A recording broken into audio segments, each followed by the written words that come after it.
Welcome back. If you're just joining us, it is still Daybreak Africa. We're moving on now to our discussion segment on the show. Now, despite government counter-terrorism expenditure, insecurity in the land has continued to assume a hydra-headed monster that cannot be stopped. In fact, it is evolving day in, day out. Now, where there's insecurity, there's definitely going to be economic crisis, which we have seen in the country. If you live in the country, you will know. We want to take a look at a very important topic that actually affects something very important in terms of money to the country. Overlapping security, economic crisis, effect on foreign direct investment in Nigeria is the topic that we are talking today. We have a guest in the house, is Dr. Rogers Adebayo Akinsokeji. Is the Dean School of Degree Studies at Adebayo Federal University of Education, and also the former HOD Economics Department. It's so nice to have you on the show this morning. It's my pleasure meeting you too. Good morning and welcome on Daybreak Africa. Good morning. So, we can't delve into foreign direct investment per se without first taking a look at the security situation in the country and, of course, the economic crisis that has been born out of the situation, as it were.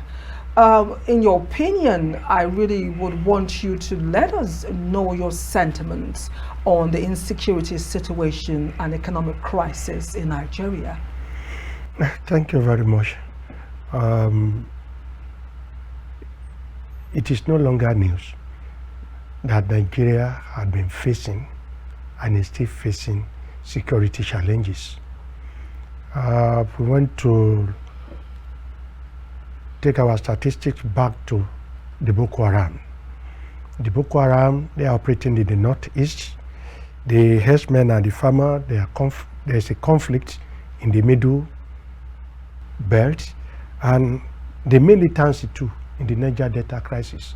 So with all these amalgams coming together, then we could turn that to be a security crisis, and it's going to have an impact, if not long-term effect, on the economy of any nation where such insecurity strives. I really would want to ask the question as regarding Boko Haram at this point. Well, let's talk about jihadism particularly. How do you think Nigerians or government rather, had tend to handle the issue of jihadism? You know, when it comes to issue of religion, there's a way Nigerians tend to handle religious conflicts and religious disagreement and disapproval. Do you think when it comes to jihadism, there's been this kid glove handlement, or been thorough when it comes to things as that? Yes, there have been a lot of underneath, hidden in Boko Haram, even the herder-farmer conflicts. So before you notice it, because they bring in religion into it, for instance, if I'm constituting a nuisance in an environment, and the only thing I say at the end of the day, that in the name of God, people will now term it to be a fundamentalist to a particular religion. And that is the mistake many of us are having. Because the so-called Boko Haram, because they say Allah Akbar at the end of their operation, we term it to be a jihadist. Boko Haram in itself, when you go into the history, they are not Muslims. I could beat my chest to say that. But rather, there are some sects under that religion that are now using that religion's name to perpetuate their evil deeds. So, and as such, even those in the north, they are aware that many of them, they are not jihadists, they are not Muslim. They are just a sect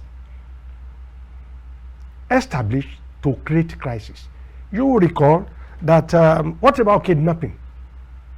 What about those that are kidnapping? Are they jihadists? Well, because in most of the kidnapping, formally what we tend to believe is that they are Muslims. But at times, we discover that even the non-Muslim, they kidnap. So what do we call that? The one that happened recently, even along Ondo, Kogi State, are they Muslims? The one that happened along Lagos Road, Binitie, are they Muslim? But because most of those hoodlums, at the end of the operation or in the process, they mention what we call Allah Akbar, or sometimes they chant religious tones. We tend, and sometimes we misconstrue it to be a jihadist. That is just the truth. So it's interesting that Ezekiel asked the question if the federal government of Nigeria is actually treating insecurity with kid gloves, or they are doing what they ought to do. Again, talking about Boko Haram, a lot of people understand that Boko Haram is an offshoot of a political situation during electioneering process, where a group of people were actually brought in to help win an election, and somewhere along the line things went horribly wrong. Their leader was killed, and the federal government did not handle that situation as it ought to, and eventually it turned out to be what has become a monster with a million heads. That is the belief of a lot of analysts. I don't know if you agree with that same belief. Yes, the school of thought that postulates that the Boko Haram are the offshoot of political elements, well, that could not be far from the truth. We have the political class where they feel that they might not be able to win an election, and in the process, they bring in banditry called Boko Haram to destabilize. And in one of them, I want to say that the baboon will do this and that. I wouldn't want to quote more than that. Meaning that it's going to make the nation insecurable, even for the government. If he failed to win, you could see, not that the government is not doing what they ought to do, but you see, these sets, they have permeated every system in the nation. You go to the military, they are there. You go to the police, they were there. But many of us were unaware. When some of them were captured, and they now say they are repentant, and you now put a repentant criminals in quotes to say, and enlisting them into your security forces, into your nation's security forces, what do you see? If tomorrow there is a crisis or a challenge, a security challenge in a particular region, and a particular set of people are being asked to move there, before getting there, there will have been an information. So that is where, not that government is not really doing their best, but there have been error in enlisting the so-called repentant criminals into the Nigerian security forces. So as such, it's just like in a home where you now ask the rogue or the thief to keep watching over your belongings. What do you expect? No matter what the owner of that house will be doing, it may not materialize. So again, there are equally another set of people that are equally being used by the political class to win an election. They gave them ammunitions, and after the election, they failed to take back those ammunitions from them. Those are the ones engaging in kidnapping, banditry across the nation. So it is a multifaceted problem when we talked about insecurity in the nation. And if such occurs, it needs also a multifaceted approach to be able to at least put them to order. Government is doing what they ought to do, but the issue on hand is not a day job. It has been there. If we have to go into history, we want to trace it back to maybe 2014, when a particular political class determined that he must rule at all costs. And as such, he said it in the open, that he's going to make the nation ungovernable. And up to now, is the nation being ungovernable? And when such occurs, it's going to affect the economy of that nation.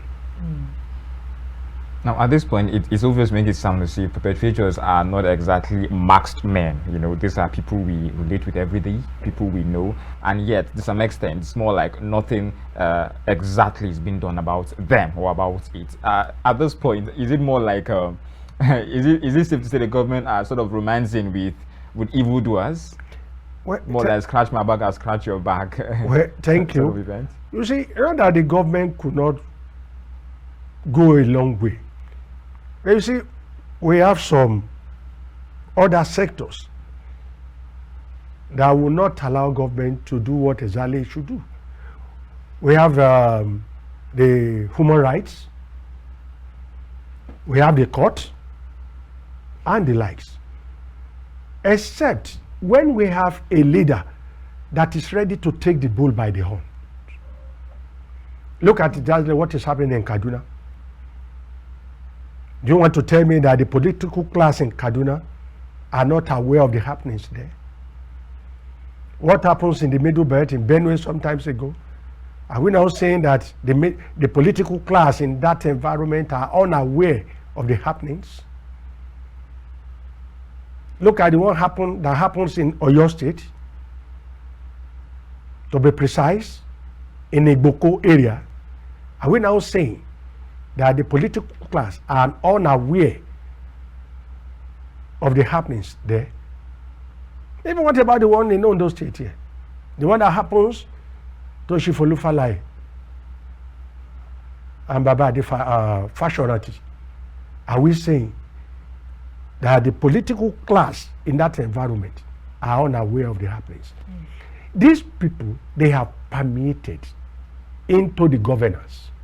And as such, no matter what any government is trying to do, they are there to leak such information, except when we have a head that is ready to take the bull by the horn. We all remember what happens in some times ago, before 2014, during a particular head of state, when some set of people, they were into putting Nigeria into problem towards the eastern side.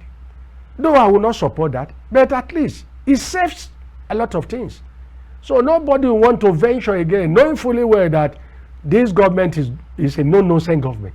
But you will recall that back then, there are shouts from here and there. The human rights will now come in. The international community will now give you several names. Because I could remember back then, the man by then asked the inhabitants, do you want to say that it is the people from Abuja or Lagos that is doing all this? And when they failed to at least report, what happens? The place was leveled up. Are you now saying that if Zambisa that we are talking about is being leveled up, do you think those, how do they call it? Those people that are being imported from the neighboring countries, do you think they will want to come back again? But in a situation, just like if I want to borrow your word, romancing, a particular person will now tell the government that, well, this is what they need, give it to me, I'll go and settle them, and you allow such to strive. What are you therefore expecting? There is going to be a recurrence. So by the time they finish up with the fund, what happened? They strike.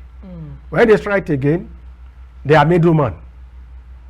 We now come around again, let me go and appeal to them again. I think we need to take the bull by the horn. And I'm sure those so-called mercenaries in quote that have been imported from neighboring countries, if they discovered that the sets that came in January have been silent, the one in February have been silent, do you think they want to come back again? But they are now seeing that environment as a milky way of making Nigerian economy. And you and I, we are now looking because we are helpless. But those political class, they know exactly what they are doing. Now it's a paradox, owing from or taken from what you said. I've been in a fora, or I've seated with people who have talked about the Nigerian Civil War, unfortunately, using that experience as an example, and how Nigeria or Nigerians were able to bring that situation under control. And for a situation like the Boko Haram or insecurity in Nigeria still going on and on, with no view or no light at the end of the tunnel, no solution as it were, it has raised a lot of question, not only in Nigeria, but from the international community. And from what you've said, you've explained or given the hope that it is possible for insecurity to be quelled or a stop to be made towards that direction. Is that what you're trying to say? That it is possible for Boko Haram, ISWAP, or all other tiny groups that have evolved from this situation to be stomped out once and for all? Is that your take? Well, I belong to that class that believe in that. If I have to go by your expression, you mentioned the Civil War.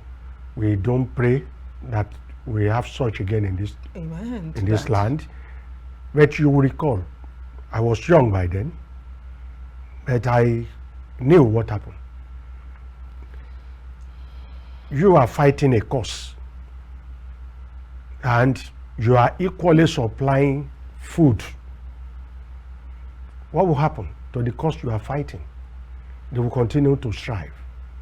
But it was at a point when it was noticed that there's the need to stop the food supply, and that was why they were able to put the issue of the Civil War at bay. The same method could be applied. But back then, the noise of human rights could not be as much as what we are experiencing today. If any government will want to do that today, human rights is there. If you pick them, you take them to court, well, they have their men, even in the judiciary. So what would you expect? Except when we have a senior government that is ready to take the bull by the horn. That is my take. Let's look at the effect of insecurity on the economy. We've had instances where 100 rice farmers were murdered by terrorists. Recently in Zamfara State, we got a report that farmers were killed, as well as the chief imam of that area and some notable personalities in the area. We have situations where women can't go to farm because they're waylaid and raped, where you talk about header farmer situation where farms are destroyed by headers who come from the north seeking greenery and fresh water for their animals. It has gone on and on. We've seen people vacate villages because of insecurity. And if you know, most of the food that we eat come from the north, and that too has caused a lot of pressure in food production in the country. How do you see this going on in the future and not stopped? How will this affect the economy on the long run? Because one thing a lot of analysts have realized is that the Nigerian situation is never gauged looking towards the future, but is always saying, for the moment, with no plan for tomorrow. On the long run, how do you see this affect Nigerians? Again, bearing in mind what we're going through presently in the nation. Thank you. An environment where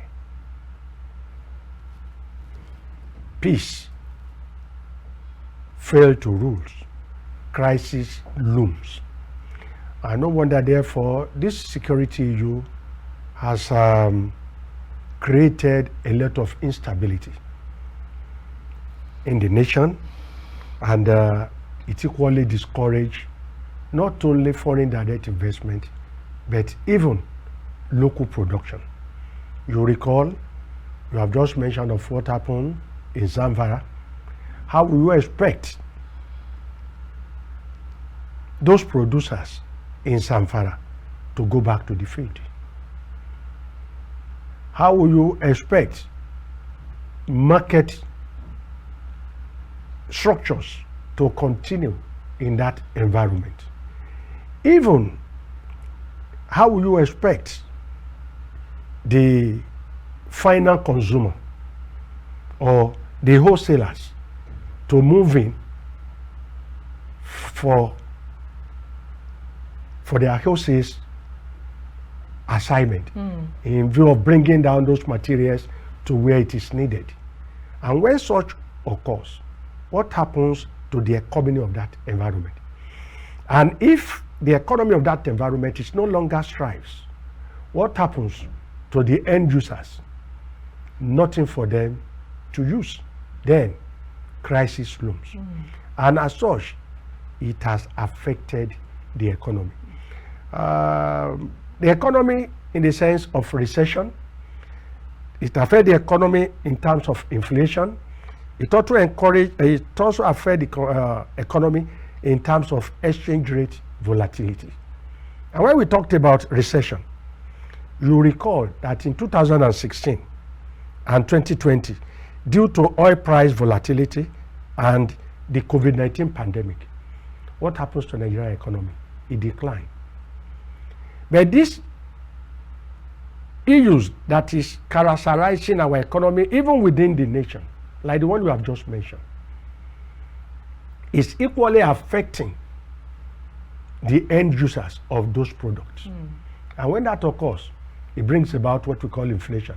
And no wonder, according to statistical data, it recorded that Nigerian inflation has been consistently high, reaching 15.6% in April 2021, and today above 30%. And it's equally fluctuating around similar level in subsequent years. So that is the negative side of insecurity, because insecurity and economy, they move together. Take for instance, I'm about coming to the studio, where there are security, assuming there was security challenges on my way, how will I be here? Even you as the staff, how will you be able to get to work? And when such occurs, what happens to the GDP of the nation, the gross domestic product of the nation? Will it be at the increase side or at the lower side when no one is producing? So that is just it. According to statistics too, it equally put to us that exchange rate volatility of Nigerian naira has seen significant depreciation against major currencies, with over 300% depreciated recently. And this also affects investors' confidence. So when there's insecurity, will you be able to beat yourself that you want to come and invest in such an environment? No, I'm asking you the question. No, don't. Will you be able to come down to invest? No. Even when we are still talking about foreign investors, wait, what about the local investors? Now people can no longer go to their farms to farm because of insecurity. If A is being deprived, do you think that B tomorrow will wake up and say, let me go to the field? No. So those are the things. Government should try as much as possible to make sure that the issue of insecurity is given the required attention that it deserves by trying to take the bull by the horn, no matter whoever is affected. Is involved. Okay, if you're just joining us, so you've missed the first part of our discussion in the studio today. We're taking a look at overlapping security and economic crisis effect on foreign direct investment in Nigeria. We'll take a short break. When we return, we'll be going straight to foreign investment in Nigeria. We want to take a look at how insecurity has affected it. Stay with us. We'll be right back.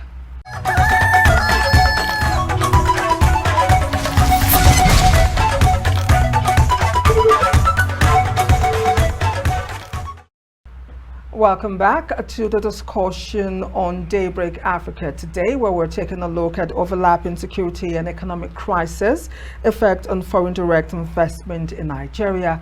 Before we went on the break, our guest has been actually telling us, or has told us, the effect of insecurity on the Nigerian economy, delving gradually into its effect on foreign direct investment. Now, foreign direct investment, in layman's definition, simply means a foreigner coming to invest in another country that is not his or her own, having shares in that country, buying business and investing in that country, be it land or building, as it were. So if that be the case, we want to take a look at how that has gone on in the country despite insecurity, of course, taking a look at the economic crisis that is an offshoot or has resulted from insecurity in the country. That's a mouthful, right? Anyway, I am not the guest. My guest is still here.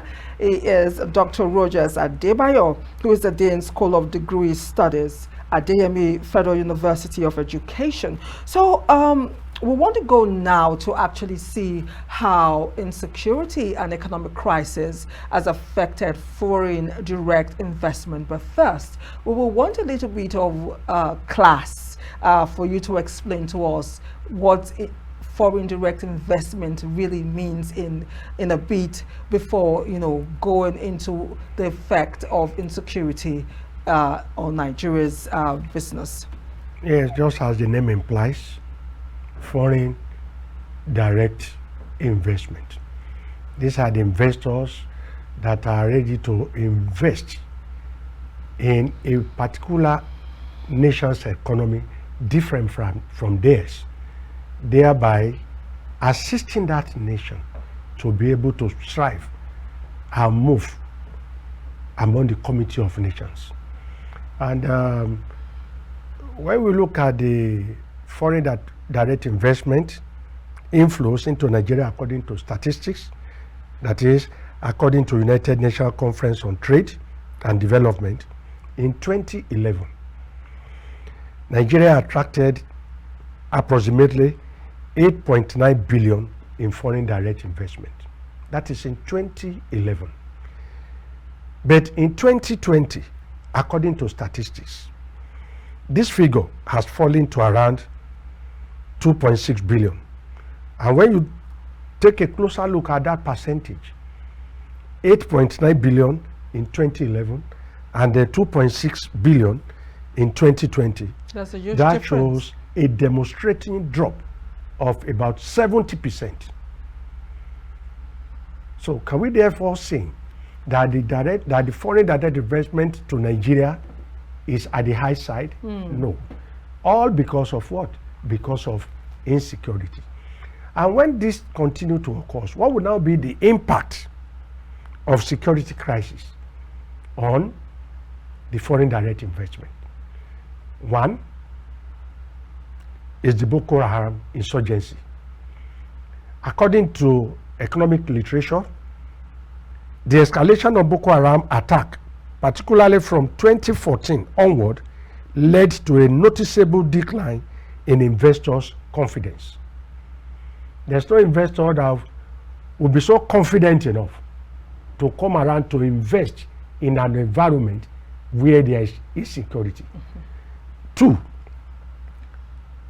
you discover that around that period, foreign direct investment dropped from 5.6 billion in 2014 to 3.1 billion in 2015. And you see, that has been the period of our transition.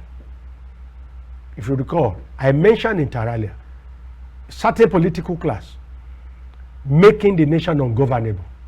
You can see the resultant effect. From 5.6 billion in 2014, it drops to 3.1 billion in 20, all because of this insurgency. Then we move again. What about the Niger Delta militancy? According to statistics, the resurgence of militant activities in the oil-rich Niger Delta in 2016 severely impacted oil production, leading to reduced investor interest in the oil sector, which is the major foreign direct investment recipient. In 2014, before the election, certain political class, they tried to make the nation ungovernable. But after the election, in 2015, what happened? There is a reversal from the southeast, from the Niger Delta. They too, they want to lay claim that maybe somehow they were shortchanged from the act of governance. Now, they too, they decided to go into oil theft. And if you are an investment in that environment, I'm sure you and I will not want to keep investing, because the foreigners, they are the major recipient in that environment. And as such, many of them decided to leave. So you can see the impact of insecurity on the nation's economy. What about the economic factor? The economic factor, according to data, there was oil price volatility.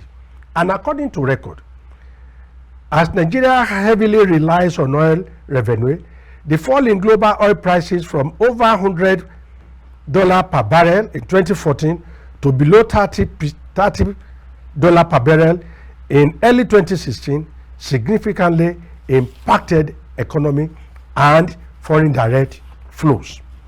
So if all these things continue to occur,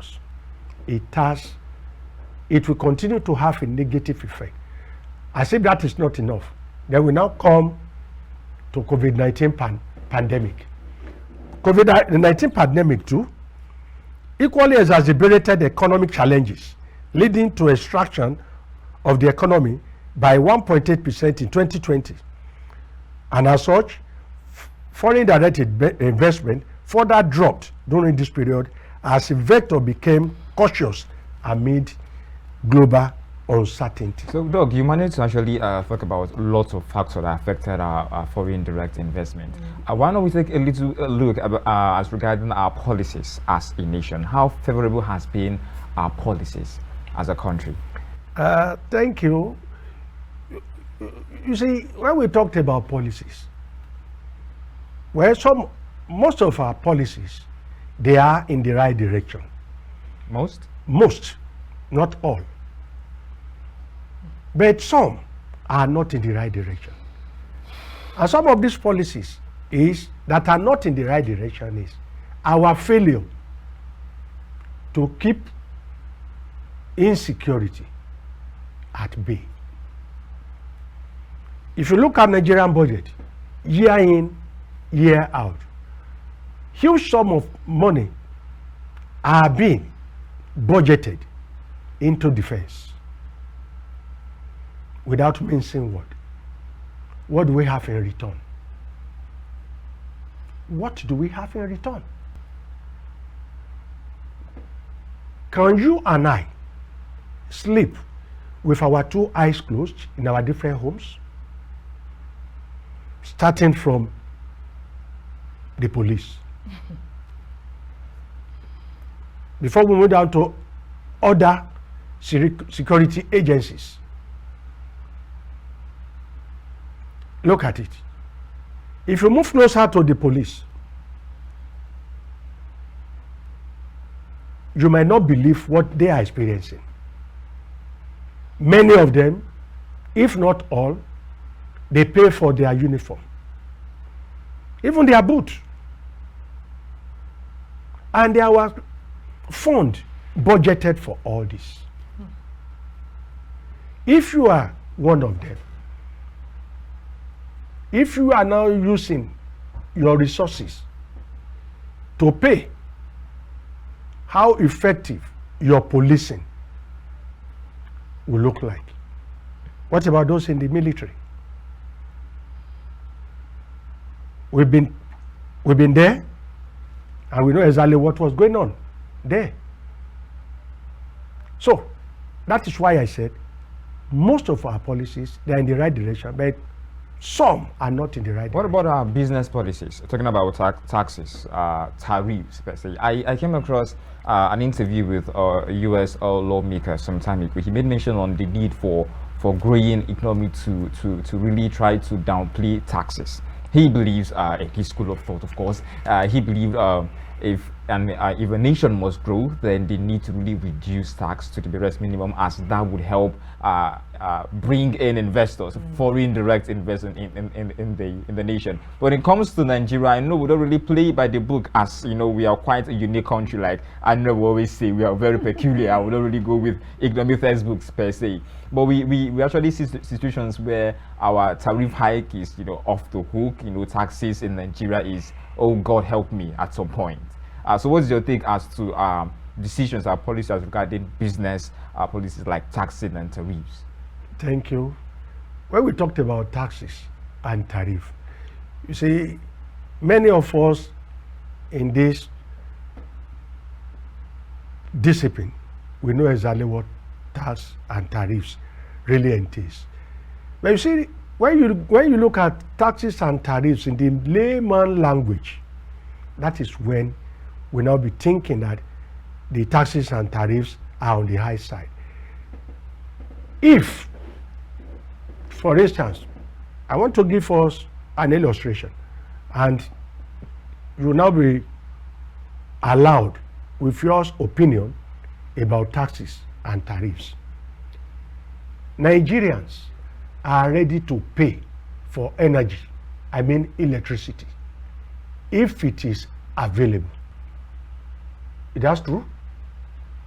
But why many of us are now saying, are contemplating about tariffs and taxes, is because what we pay, there's no justification or corresponding effort on what we pay. People are ready to pay, provided there is a corresponding facilities on what they pay for. People are ready to. Sometimes ago we were paying, we have what do we call toll gates. Were people complaining by then? Because the roads were good. But today people started complaining because the roads are not good. The same thing happens to every other sector. I could remember back then we pay for water, and you see water flows everywhere. But when the water refuses to flow and you still ask us to come and pay, that is where Nigerians will now make noise. So that is just it. So it all depends on your definition. But as far as I'm concerned, the policy of government, according to taxes and tariffs, are still very, very all right. Okay. However, there are some areas, if the government discovered that these are essential commodities, they may tend to reduce the cost just for, the tax, so as to enable the home industry to participate. Now, because of time, we're running out of time. We've been told that we don't have time anymore. I just want to add that some of the benefits that come with foreign direct investment to a nation is economic stimulation, development of human capital, increase in employment, access to management expertise, access to skills, and access to technology. As we round up, what is your advice to the Nigerian government in terms of foreign direct investment vis-a-vis insecurity in the nation? If these are the benefits that come to the nation, what should government do to ensure the continuity and improvement in foreign direct investment? Well, as an expert in that field, we only advise. It is left for the political class to take our advice. First and foremost, I want to recommend that government should look more into insecurity. If the issue of insecurity is well taken care of, then every other thing will flow. Then economy will come in, investors will want to come into the land to come and invest. Then every other thing will follow. But what government should try to look into is this issue of insecurity. People from the north will be able to move to the south. People from the south will be able to move to the east, from the east to west. But today, many of us that travels, when we look at our times, and it's about 6 p.m., we prefer to stay where we are because the roads are not safe. Are not safe. Thank you. Thank so, you very yes, we want to thank our guests for coming on the show. We've been speaking with Dr. Rogers Adebayo Akinsokeji, is the Dean of School of Degree Studies at DME Federal University of Education and former HOD Economics Department. We appreciate you for being on the show and hope to see you more on the show. Thank you very much. So that's the show this morning. My name is Anire. Binitie. Stay safe. Personally, I think this session is quite inconclusive because I have really a lot on my plate. But of course, we Most hope to see you definitely. next time, Doctor. Maybe a part two. Definitely, I think I'll go for a part two. A part two. Personally. We hope you come and you know, we can actually ask all the questions that time did not permit for us to ask today. All right, So- viewers, once again, thank you for sticking with us. Thank you for staying with us in Daybreak. On Daybreak Africa, I will forever remain Ezekiel Ogar.